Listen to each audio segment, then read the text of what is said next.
Ya, kalau kita melihat dari kerangka teori etika publik ya, misalkan dari bukunya Pak Harjatmoko, itu kan dia menyebutkan konflik kepentingan itu akan semakin besar ketika pejabat yang memiliki kekuasaan itu adalah sekaligus seorang pengusaha, Mas.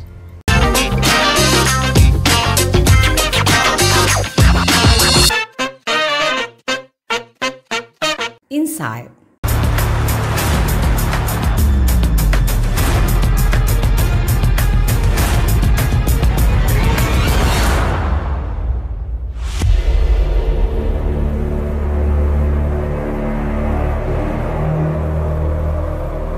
Dari hasil pendalaman, keterangan saksi-saksi dan juga alat bukti yang ada telah menetapkan tersangka baru dengan inisial NAM.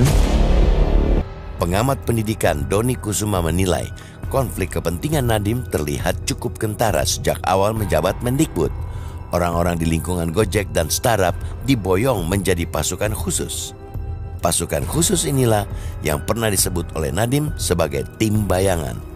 Ya, kalau kita melihat dari kerangka teori etika publik ya, misalkan dari bukunya Pak Harjatmoko, itu kan dia menyebutkan konflik kepentingan itu akan semakin besar ketika pejabat yang memiliki kekuasaan itu adalah sekaligus seorang pengusaha, Mas.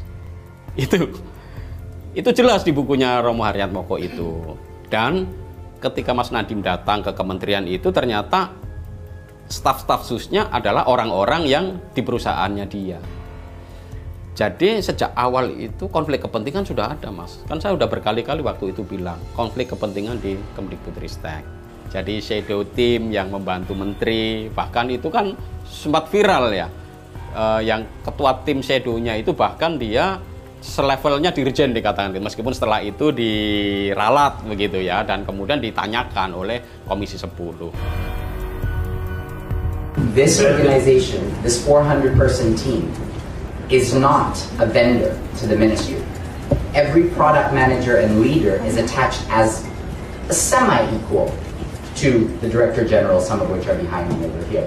So they are seen as a thought partner and a product designer. Each designs the product. So the ministry brief, like the head of teachers would give a brief to them, and the product team will say, no, wait a minute, let me check first. Do the teachers and the surveys that we say actually validate that this is done?